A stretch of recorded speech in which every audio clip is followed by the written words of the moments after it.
नमस्कार श्रोताओं, स्वागत है आपका इस अद्भुत पुस्तक कली हनुवाणी के 8वें अध्याय में, जिसका नाम है लिंग कुंजी।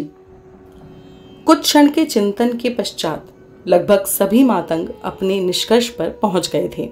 वे इस विषय पर अटकलें लगाने के लिए तैयार थे कि अनीता की आत्मा दुखों के जीवन में क्यों फंसी हुई थी और देवताओं को उसे एक बेहतर जीवन में स्थानांतरित करने के लिए क्या करना चाहिए।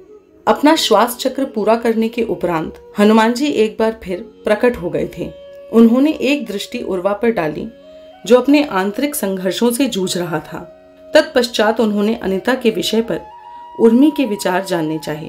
उर्मी ने क्षमा प्रार्थी होकर कहा, देव, मैंने विचारों का जंगल छान मारा, परंतु कोई निष्कर्ष हाथ नहीं लगा। कई बार मेरे मन ने विचारों की ऊन से स्पष्टता का वस्त्र बुना, परंतु भ्रम ने हर बार उसको उधेड़ दिया। मुझे ऐसा लगता है कि आत्मा से जुड़े विषयों पर मन कोई निष्कर्ष निकालने में सक्षम नहीं है, इसलिए मेरे पास आपको बताने के लिए कोई निष्कर्ष नहीं है। आत्मा और मन के बारे में जो कुछ भी मैं पहले से जानती थी, वह भी अब भूल गई हूँ। यह तो अच्छी बात है, हनुमान जी बोले। यदि आपके हाथ कुछ लग गया है तो आप उससे अभी बहुत दूर हो। जो हाथ नहीं लग सकता, जिसे केवल अनुभव किया जा सकता है, आप शून्य हो। और यह बोध आपको तभी हो सकता है जब आप निष्कर्षों को त्याग कर उसकी खोज करो जो सभी निष्कर्षों से परे है। यद्यपि विचारों का मंथन व्यर्थ नहीं जाएगा, उससे आपको उड़ान भरने के लिए आवश्यक गति प्राप्त होगी। ठीक है, चलो पहले जो साधक निष्कर्ष पर पहुंचे हैं उनको सुन लिया जाए। कालंदक नाम का एक मातंग, जिसकी बाईं भ्रुकुटी पर एक गहरा चिन्ह था, आत्मविश्वास से खड़ा हुआ और अपना निष्कर्ष प्रस्तुत करते हुए बोला, देव, आपने हमें अनीता नामक किरदार के 2 समानांतर जीवनों के दृश्य दिखाए। जीवन 1 में उसके घर में कोई छिपा हुआ सोना नहीं है। जीवन 2 में उसके भंडार कक्ष की अटारी में एक संदूक रखा है जिसमें सोना छिपा है। उसकी आत्मा जीवन 1 से जीवन 2 में स्थानांतरित नहीं हो सकती, क्योंकि यह संसार के नियमों के विरुद्ध होगा। दोनों जीवन ऐसे संसारों में घटित हो रहे हैं जो कार्य कारण के सिद्धांत पर आधारित हैं। एक जीवन से दूसरे में स्थानांतरित होते ही उसे संदूक उपलब्ध हो जाएगा। ऐसा होना संसार के सिद्धांत के विरुद्ध होगा। वह स्वयं घबरा जाएगी कि संदूक कहाँ से आया। मुझे लगता है कि देवगण इसी कारण उसकी आत्मा को स्थानांतरित नहीं कर पा। कालंदक का स्वर अंतिम वाक्य तक आते आते क्षीण हो गया और साथ ही क्षीण हुआ उसका आत्मविश्वास भी। जो निष्कर्ष उसके मन में ठोस एवं तार्किक लग रहा था, वह बाहर प्रकट करते ही पिघल गया। उसे स्वयं ही अपने तर्क में एक अंतर्निहित त्रुटि होने का भान हुआ। परंतु जीवन 2 में संदूक के साथ साथ संदूक की स्मृतियां भी तो उपस्थित हैं। कालंदक हनुमान जी की कृपा से स्वयं ही अपने तर्क की त्रुटि ठीक करते हुए बोला, स्मृतियां भी हल्की नहीं, गाढ़ी। जीवन 2 के अनीता नामक किरदार के मस्तिष्क में यह स्मृति उपस्थित है कि संदूक को उसके पति के चाचा के घर से उठाकर उसके घर में लाया गया था। उसे उसके पति द्वारा संदूक के विषय में की गई ठिठोलियां भी स्मरण है। उसे संदूक का गिरना और क्षतिग्रस्त होना भी स्मरण है। कैसे देव, यह सब बहुत ही जटिल है। मेरा अर्थ है, जब उसकी आत्मा जीवन 1 से जीवन 2 में कूदेगी, तो क्या वह जीवन 1 की स्मृतियां जीवन 2 में अपने साथ लाएगी? क्या अनीता को यह स्मरण रहेगा कि कूदने से पहले उसके जीवन में कोई संदूक था ही नहीं, और अब न केवल संदूक कहीं से प्रकट हो गया, अपितु उससे जुड़ी स्मृतियां भी प्रकट हो गई हैं? आपने सही कहा। स्मृति किरदार के मन के भीतर संग्रहित होती हैं, आत्मा के भीतर नहीं। हनुमान जी बोले, जीवन 2 में अनीता नामक किरदार की जो स्मृतियां हैं, वे जीवन 1 वाली अनीता की स्मृतियों से बिल्कुल स्वतंत्र हैं। इसलिए जब अनीता की आत्मा जीवन 1 को छोड़ देती है तो जीवन 1 की स्मृतियां भी वहीं छोड़ देती है। फिर जब उसकी आत्मा जीवन 2 में प्रवेश करती है तो जीवन 2 की स्मृतियों को धारण कर लेती है। संदूक कभी अटारी में था ही नहीं। यह जीवन 1 की स्मृति है जो जीवन 1 में ही रहेगी। संदूक अटारी में वर्षों से पड़ा हुआ है। यह जीवन 2 की स्मृति है। इसलिए जब अनीता की आत्मा जीवन 1 को छोड़ देती है तो जीवन 1 की स्मृतियां भी वहीं छोड़ देती है। फिर जब उसकी आत्मा जीवन 2 में प्रवेश करती है तो जीवन 2 की स्मृतियों को धारण कर लेती है। संदूक कभी अटारी में था ही नहीं। यह जीवन 1 की स्मृति है जो जीवन 1 में ही रहेगी। संदूक अटारी में वर्षों से पड़ा हुआ है। यह जीवन 2 की स्मृति है जो उसकी आत्मा जीवन 2 में प्रवेश करते ही धारण कर लेगी। उर्मी के मन में एक विचार आया जो उसने तुरंत व्यक्त किया। देवताओं द्वारा की गई सहायता से भक्तजन प्राय अनजान रहते हैं, है ना देव? जब आप अनीता की आत्मा को सफलतापूर्वक जीवन 2 में भेज दोगे तब वह इसे चमत्कार नहीं मानेगी। जीवन 2 की स्मृतियों के कारण वह सोचेगी कि संदूक तो वर्षों से उसकी अटारी में था, इसमें कौन सी बड़ी बात हो गई। वह छिपे हुए सोने को पाने के पश्चात अपने पति के पूर्वजों का धन्यवाद करेगी, आपका नहीं। हनुमान जी बोले, अनीता 2 मात्र एक किरदार है जो पहले ही लिखा जा चुका है। इससे कोई अंतर नहीं पड़ता कि अनीता 2 या कोई भी नश्वर किरदार क्या सोचता है और क्या स्मरण रखता है। देवताओं का कार्य आत्माओं का कल्याण करना है। उर्वा का सबसे अच्छा मित्र धनुष्क अपना निष्कर्ष प्रस्तुत करने के लिए खड़ा हुआ और बोला, देव, अनीता जिस चमकते खिलौने के साथ खेल रही थी, मुझे उसमें समाधान दिखाई दे रहा है। मुझे लगता है कि यह खिलौना उसे उसकी कठोर वास्तविकता को भुलाने में सहायता करता है। कदाचित वह खिलौना एक सपने की तरह काम करता है। मैंने देवताओं के वे किस्से सुने हैं जिनमें वे आत्मा की स्वप्न यात्रा में कुछ परिवर्तन करके आत्मा की मानव लोक की समस्याओं का समाधान करते हैं। मुझे लगता है वह कोई खिलौना नहीं है। उर्वा दांत पीसते हुए गरजा। धनुष्क चौंका। उसे ऐसा लगा जैसे कोई बिल्ली अचानक एक राक्षसी शेर में बदल गई हो। उसने उर्वा को इस तरह से चिल्लाते हुए कभी नहीं देखा था। बाबा को उर्वा के शब्द संकट की घंटी की तरह सुनाई दिए।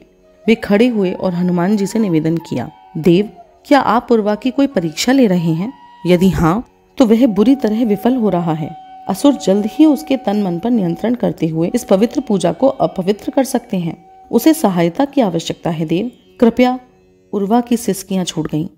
उसके मन को यह स्वीकार करते हुए अच्छा लग रहा था कि उसे सहायता की आवश्यकता है। वह अब उन राक्षसों से स्वयं नहीं लड़ सकता था जो बचपन से उसे सता रहे थे।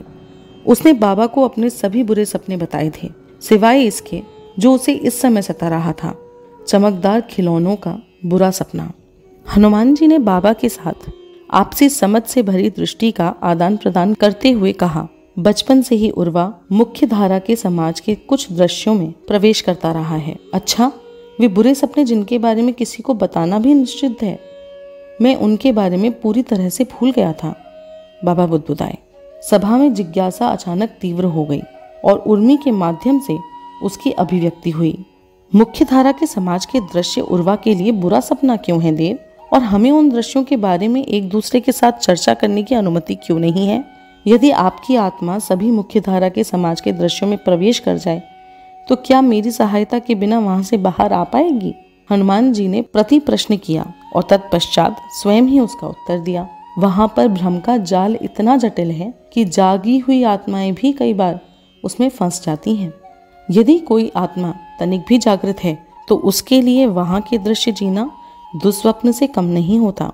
वे दृश्य नहीं, भ्रम का वह दलदल है जो आपको उतना ही अधिक फंसाता चला जाता है जितनी अधिक उसके बारे में चर्चा की जाती है।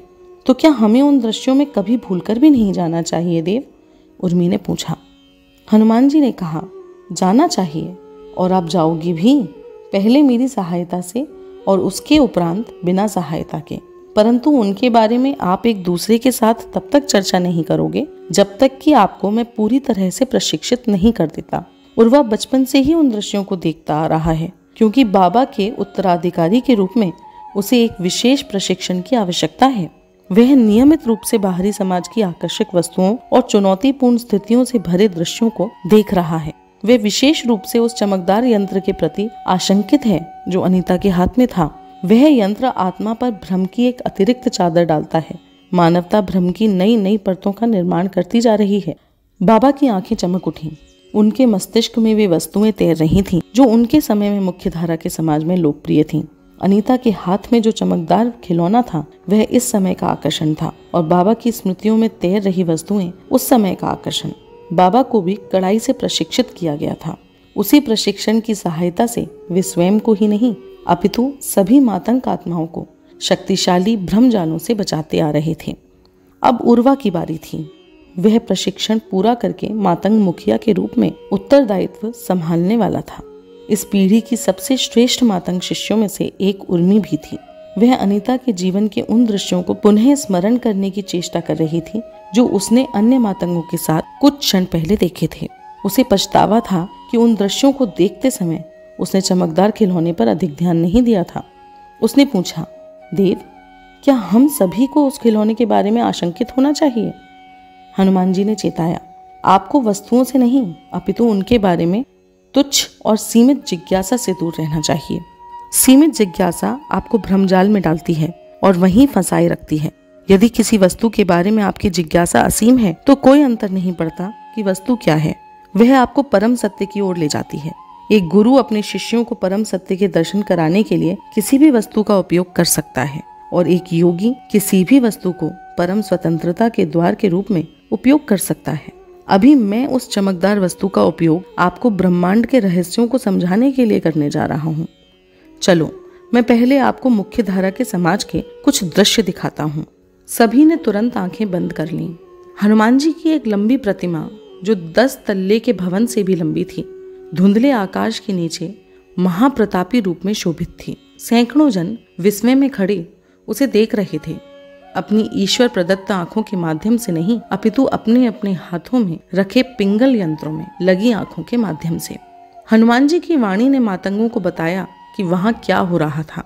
वे सैकड़ों जन दृश्य को अपने पिंगल यंत्र में बद्ध कर रहे थे ताकि वे भविष्य में उसे कभी भी देख सकें और दूसरों को भी दिखा सकें। वह पिंगल यंत्र दृश्यों को बद्ध करने में सक्षम था, परंतु कैसे? क्या इसके पीछे की प्रक्रिया वैसी ही थी जैसे एक चित्रकार द्वारा रंगों का उपयोग करके किसी दृश्य का चित्र बनाने की प्रक्रिया होती है, या वैसी जैसी एक लेखक द्वारा शब्दों का उपयोग करके किसी दृश्य का वर्णन करने की प्रक्रिया होती है? किंतु बद्ध करने की यह प्रक्रिया इतनी तेजी से कैसे पूरी हो रही थी? मस्तिष्क द्वारा किसी दृश्य को स्मृतिबद्ध करने की प्रक्रिया भी संभवतः इतनी तेज नहीं होती। क्या वह यंत्र बद्ध किए गए दृश्य को उतनी ही तेजी से दिखा सकता है जिस तेजी से मस्तिष्क स्मृतियां ताजा करता है, या बद्ध दृश्य को देखना पुस्तक पढ़ने की तरह एक लंबी प्रक्रिया है? यह दृश्य अंधेरे में घुल गया और उस अंधेरे में से एक अन्य दृश्य उभरा। अपनी आयु के 3 दशक पार कर चुका एक व्यक्ति अपने घर में विश्राम कर रहा था। उसकी उंगलियां पिंगल यंत्र पर ऐसे चल रही थीं जैसे वह कुछ ढूंढने के लिए किसी पुस्तक के पन्ने पलट रहा हो। अंततः उसे वह सामग्री मिल गई जिसकी उसे खोज थी। एक अंतिम बार जब उसने अपनी उंगली से पिंगल यंत्र को छुआ तो वह दृश्य दिखाई देना शुरू हो गया जिसको उसने कुछ दिन पहले बद्ध किया था। हनुमान जी की विशाल प्रतिमा का दृश्य। यह एक चमत्कार था। इस घटना से यह व्यक्ति चकित क्यों नहीं था? उसका पिंगल यंत्र एक ऐसी खिड़की की तरह था जिसके पार दर्जनों मील दूर अतीत में घटित हुआ एक दृश्य दिखाई दे रहा था। मातंग यह देखकर अवाक रह गए। उर्मी ने अपने आश्चर्य को शब्दों की अभिव्यक्ति दी। यह अद्भुत है देव। यह चमकदार खिलौना दृश्यों को बद्ध कर सकता है और बद्ध किए गए दृश्य कभी भी पुनः चलाए जा सकते हैं। जानकी रूपा बोली। वह अधेड़ आयु की एक मातंग महिला थी जो आयु में उर्मी से बहुत बड़ी होते हुए भी उसकी सबसे अच्छी सहेली थी। मुझे लगा था कि यह खिलौना स्वप्न लोक के द्वार की तरह काम करता है, धनुष्क ने पराजित स्वर में कहा। कुछ देर की चुप्पी के पश्चात कालंदक ने ही आगे टिप्पणी की, परंतु मुझे अब भी यह समझ नहीं आ रहा कि यह नया मानव आविष्कार कैसे है। इस खिलौने में कुछ भी तो नया नहीं है। भाषा की उत्पत्ति के पश्चात से ही मानव दृश्यों को बद्ध करता आया है। अभी मेरे सामने जो दृश्य है उसका वर्णन मैं अपनी भाषा में करके उसे लिपिबद्ध कर सकता हूँ। जो कोई भी मेरी भाषा को जानता है वह केवल मेरे शब्दों को पढ़कर इस दृश्य को अपनी कल्पना की आंखों से देख सकता है। यह इतना सरल है, परंतु यह चमकदार खिलौना स्वयं ही दृश्यों को बद्ध करता है और स्वयं ही उनको दिखाता भी है। इसके द्वारा बद्ध किए गए दृश्यों को पुनः देखने के लिए किसी भी भाषा को जानने की आवश्यकता नहीं है, उर्मी ने कहा। क्या इसका अर्थ यह है कि यह खिलौना वास्तव में एक ऐसा जीव है जो सोच सकता है? कालंदक के मन में अब जाकर आश्चर्य की लहर उठी। वह बोला, क्या यह कोई नया पालतू जीव है? हनुमान जी की उस विशाल मूर्ति को देख रहे लगभग सभी मनुष्य इस जुगनू जैसे जीव को अपने हाथों में पकड़े हुए थे। क्या इस पालतू जीव की अपनी एक गुप्त भाषा है जिसमें यह एक दृश्य को बद्ध करता है? मैंने देखा कि यह एक आंख वाला जीव है। वे मनुष्य इसी की आंख का प्रयोग करके दृश्य को देख रहे थे और बद्ध कर रहे थे। एक नहीं, 2 आंखों वाला जीव, एक आंख सामने और एक पीछे। उर्मी ने कालंदक के कथन को ठीक किया। कालंदक ने उत्साहपूर्वक कहा, अब सब मेरी समझ में आ गया है। यह एक पालतू जीव है, खिलौना नहीं। यह जो भी देखता है उसको एक गुप्त भाषा में लिख लेता है। मान लीजिए कि इसने एक दृश्य का वर्णन करते हुए अपनी गुप्त भाषा में 3 अनुच्छेद लिखे। जब इसका स्वामी मनुष्य इसको वह दृश्य पुनः दिखाने का आदेश देता है तो यह जीव स्वयं ही उन अनुच्छेदों को पढ़कर बद्ध दृश्य पुनः उत्पन्न कर देता है। ठीक वैसे ही जैसे कोई कवि अपने श्रोताओं के लिए अपनी कविताएं पढ़कर उनके मन में दृश्य उत्पन्न करता है। यह एक अद्भुत पालतू जीव है, एक कुत्ते से बेहतर। जिस गुणवत्ता से यह खिलौना दृश्य और ध्वनियां बद्ध करता है वह अद्भुत है। उर्मी ने इतनी जीवंतता से कहा जैसे पिंगल यंत्र उसके हाथ में ही हो। इसके द्वारा बद्ध किए गए दृश्य लगभग वास्तविक दृश्यों जैसे ही हैं। इसका अर्थ है कि जिस भाषा में यह दृश्यों को बद्ध करता है वह बहुत उन्नत भाषा है। एक साधारण मानव भाषा में दृश्यों का इतनी स्पष्ट रूप से वर्णन नहीं किया जा सकता। अच्छे लेखक भी किसी दृश्य का बिल्कुल सटीक वर्णन करने में विफल रहते हैं, क्योंकि साधारण मानव भाषाओं की अपनी सीमाएं हैं। परंतु यह खिलौना, यह पालतू जानवर अद्भुत कवि है। बच्चों, हनुमान जी ने मनोरंजक ढंग से कहा, आप यह भूल रहे हो कि इस चमकदार यंत्र का आविष्कार मनुष्यों द्वारा ही किया गया है। तो जिस भाषा, कालंदक बुद्धू की तरह बीच में ही बोल पड़ा, देव, क्या मुख्य धारा के मनुष्य मानव शिशुओं के साथ साथ इन छोटे पालतू जीवों को भी जन्म दे रहे हैं? कालंदक के कथन की अनदेखी करते हुए हनुमान जी ने कहा, तो जिस भाषा में यह यंत्र दृश्यों को लिखता है वह भी मनुष्यों द्वारा बनाई गई है। इस भाषा की कल्पना कई सदियों पहले आचार्य पिंगल ने की थी। उनके सम्मान में हम इस यंत्र को पिंगल यंत्र कहेंगे। साधारण मानव भाषाओं में आमतौर पर लगभग 3 दर्जन प्रतीक होते हैं, जिनमें वर्णमाला और अंक शामिल हैं। किसी भी साधारण मानव भाषा में लिखी गई सभी पुस्तकें, सभी दृश्य, सभी कहानियां, सभी विचार केवल 3 दर्जन प्रतीकों का उपयोग करके ही लिखे गए हैं। आचार्य पिंगल ने भाषा को इससे भी अधिक संक्षिप्त करना चाहा। उन्होंने केवल 2 प्रतीकों का उपयोग करके एक भाषा की रचना की।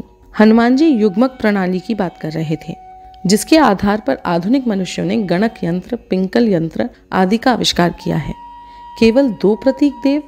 जानकी रूपा ने यह पुष्टि करनी चाहिए कि उसने हनुमान जी के शब्दों को सही से सुना था या नहीं। हनुमान जी ने पुष्टि की, हाँ, एक ऐसी भाषा जो केवल 2 प्रतीकों पर संचालित है, पिंगल भाषा। पिंगल यंत्र पिंगल भाषा के प्रक्रम पर आधारित है। जानकी रूपा ने कहा, मुझे लगता है पिंगल भाषा भी सर्वसंपन्न नहीं है देव। मैंने देखा कि वह चमकदार खिलौना अर्थात पिंगल यंत्र भी किसी दृश्य को वास्तविक रूप में बद्ध नहीं कर सकता। वह केवल दृश्य के चित्र और ध्वनि बद्ध कर सकता है, गंध, स्वाद तथा स्पर्श इत्यादि नहीं। इससे पहले कि हनुमान जी उत्तर दे पाते, उर्मी पिंगल यंत्र के पक्ष में बोली, तो भी उस खिलौने द्वारा बद्ध किए गए दृश्य साधारण भाषाओं में लिखी गई पुस्तकों में बद्ध दृश्यों से तो बेहतर ही हैं। कोई भी लेखक किसी दृश्य को इतनी स्पष्टता से बद्ध नहीं कर सकता जितनी स्पष्टता से वह चमकदार खिलौना करता है। क्या आपने हनुमान जी की विशाल प्रतिमा के दृश्यों को उस खिलौने के पेट पर भव्यता से उभरते हुए नहीं देखा? वे अद्भुत थे,